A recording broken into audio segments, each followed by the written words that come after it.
na balita tungkol dun sa stem cell. Yes, ang naririnig kasi natin, mga artista, tsaka syempre mga high officials, pupunta pa ng ibang bansa katulad ng Germany para nga magpagawa nitong stem cell na to. Pero ang good news, meron na pala tayo yan sa Pilipinas. Hindi na natin kailangan mang ibang bansa pa para gawin ang procedure na ito. And of course, Sandro, ito daw ay medyo expensive. Yes. Kaya nga, tatanungin natin sa makakasama nating guest today, kung ano nga ba talaga impormasyon at detalye tungkol dito sa stem cell, kung ito ba ay safe, lalo na Yes. sa ating mga kabataan, kung Correct. may mga gusto na magpa-stem cell. So this morning, makakasama natin ating very special guest, si Dr. Christina Puyat, Anti-Aging Sciences and Cosmetic Institute. Good morning, po, Doc. Doc.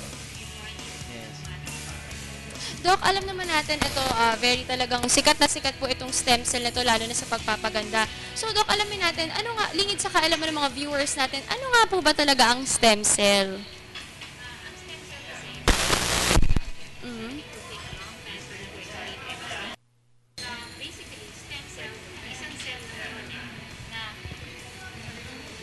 Okay. Yeah.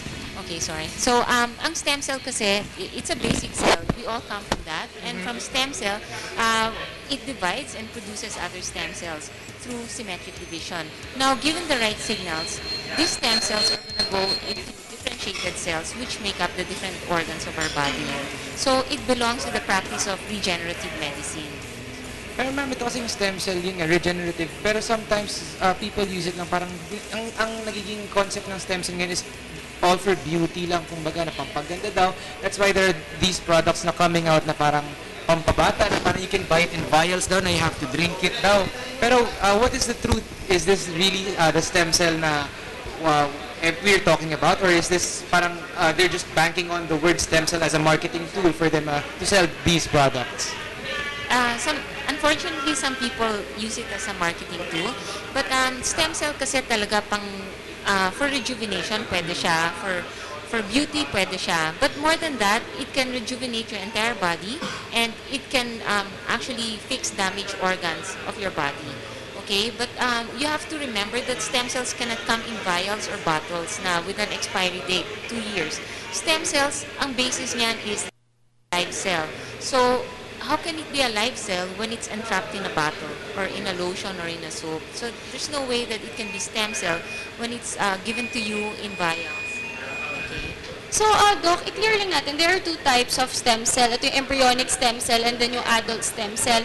Ano po yung ginagamit ng mga tao na stem cell? Ano po yung pagkakaiba ng dalawa? Okay, embryonic stem cell, that's a pluripotent stem cell. Okay, yung pag-regenerate niya mas grabe. It can form into more potential tissues, but there's ethical issue about it. And the other thing also is that it can produce teratomas or cancers. Okay, so we don't use that. The other one is mesenchymal. Yan yung adult stem cell. Yan yung pwedeng sa taba, pwedeng sa mobilized blood, and pwede rin sa bone marrow. That's the safer kind of stem cell. Okay. Naman, let's talk about this naman. Meron naman po yung xenografts, which are from animals like sheep and rabbit. And then ito nga yung autologous na, which is what Asian stem cell does naman po, diba? Na parang, it's coming from your own. Kumbaga, ito sarili mong stem cell, pinapadami nila and ibabalik nila sa katawan ninyo. Tama yun. So, ang autologous is a safe way of doing stem cell transplantation. In fact, that's the only way that the Department of Health yan yung ine-endorse nila. Ngayon yung galing sa animal, yun yung sinasabi mong xenograft, it's an animal protein that is injected to a human. So can you imagine how can an animal protein, repair a human body? So medyo may kahirapan intindihin yon. So, Doc, masasabi nyo bang hindi safe yung mga extract from sa mga animals? Yes, because one, you can spread a viral disease. Second, you can have an autoimmune reaction. It may not be now. It can be later on. You can have lupus erythematosus or other autoimmune diseases pag ginawa mo yun. And pwede ka magkaroon ng graft versus host response kaagad. Actually, Doc, dito ako nalilito, Sandro. Gusto kong tanungin, what if, for example, meron pong sakit yung isang tao, let's say cancer, at alam naman natin pwedeng i-cure ng stem cell ang cancer, and then gusto rin niya magpaganda. Sa isang turok po ba ng stem cell, lahat ng mga diseases niya maaari pong ma-cure, or one stem cell sa isang disease lang po? Okay, I have to correct that, no? Not all cancers can be cured by stem cell. It's not a cure. Stem cell is not a cure-all treatment. Especially kung halimbawa cancer ka na, stage 4, medyo mahirap kung yung conventional medicine hindi niya kayang i-reverse yon. Paano pa yung stem cell? Unless it's like cancer of the blood, like leukemias. It has well been proven since years ago already that stem cell can cure that one. Okay, but we use stem cells more for regenerative for degenerative conditions. Maybe we could give examples for our viewers this morning. What are the regenerative things and the degenerative diseases naman po? Kumbaga, alin po yung kayang tulungan or i-cure ng stem cell ng mga sakit? Okay, yung pwedeng matulungan ng stem cell like spinal cord injury. Like I've had a patient na nagpa-stem cell transplantation for spinal cord injury. T4 ang level niya. So hindi na siya makalakad and all. Ang nangyari sa kanya, nagkaroon siya ng sensation dun sa may-ari niya. And for me, it was nothing because like the wife said nagkaroon siya ng erection for 1 minute. And I felt na, ano ngayon yon? But for the wife, she was so thankful to me because she was saying that it gave him hope because he already wanted to die. Because parang wala na siyang pag-asa. So, stem cell therapy gives a hope to diseases na parang wala na rin pag-asa. So, Doc, sabi nyo kanina, hindi siya nasa bote or in a form of lotion. Pero may mga nakikita po ako ng mga parang lotion or cream na sinasabing stem cell. So, ano po ba yung mga yon? Kapag nasa bote na siya o cream, maaaring sa umpisa meron stem cell yon, pero patay na yung stem cell na yon. So basically, what it has are growth factors and cytokines na pwede rin mag-promote ng wound healing. Pero hindi na siya stem cell talaga. Ito naman po ma'am, kasi meron pong mga balita na meron daw mga ibang mga officials naman po na daw, tapos ito nga yung mga procedure na ginawa dito ay napakalabo dahil sa isang hotel lang daw po ginawa and kumbaga frozen daw po itong stem cell. Ang difference po nito sa inyong ginagawa ay ito po yung ginagamit, yung galing po sa sheep na sinasabi nyong pwedeng mag-cause po ng mga diseases. Yes, I'd like to clarify because I just came from another station and I think we talked about the same guy.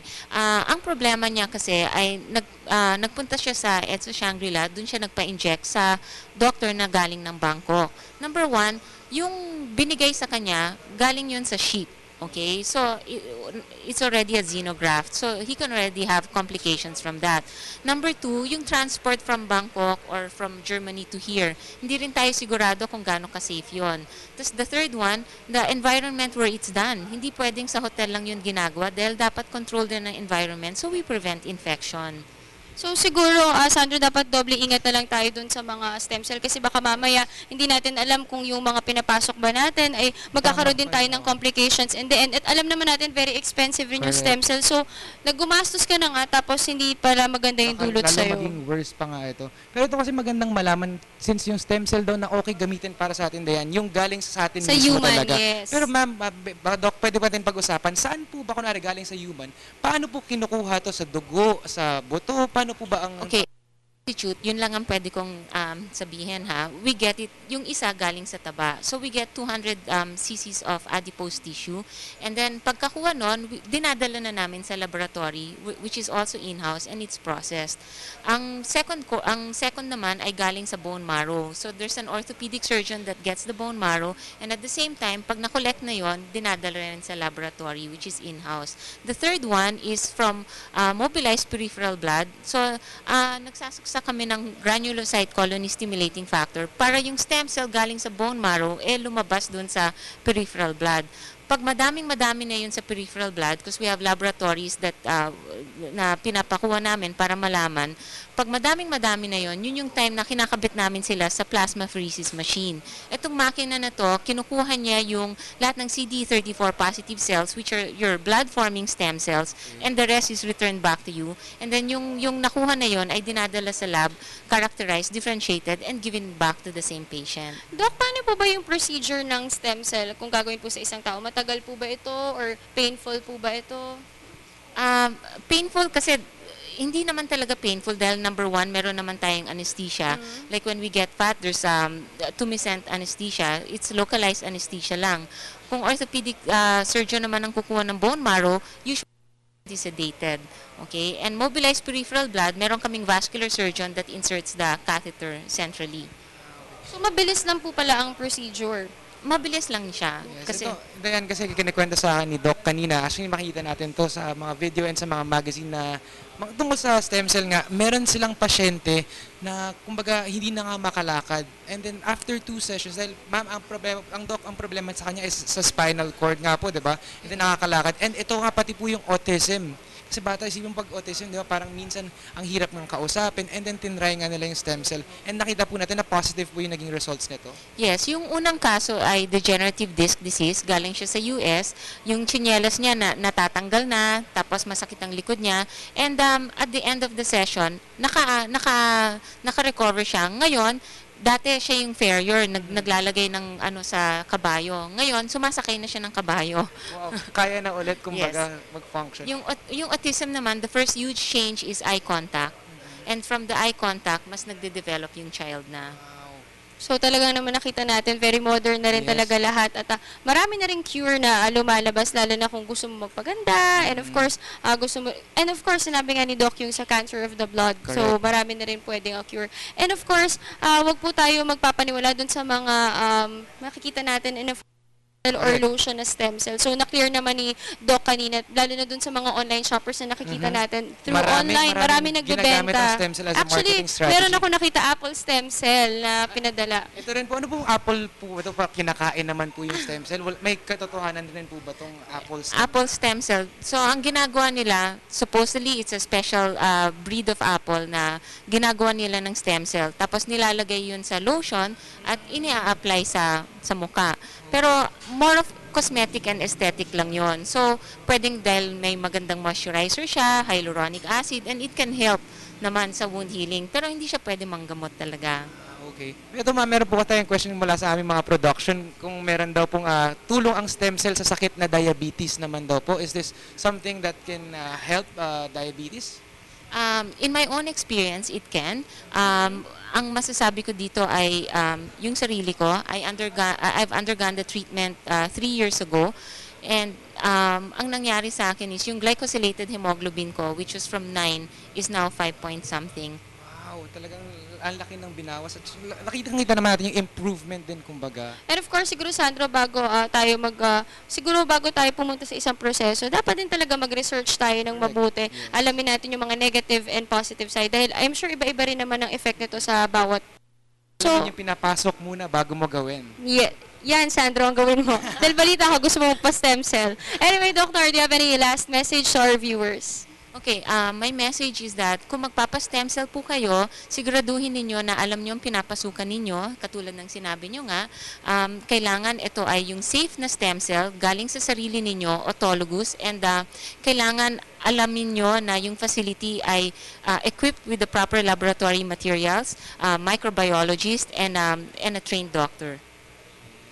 Alright, maraming salamat Dr. Christina Puyat ng, syempre na Asian Stem Cell Institute. Yan, pwede natin bisitahin yan sa Thank you Medical so Plaza. much. Along Ortigas lang yan. Along Yes, okay. Meralco Avenue. Yes, it's at 1508 Medical Yes. Plaza. Thank you so much, Doc. You're welcome. Thank you.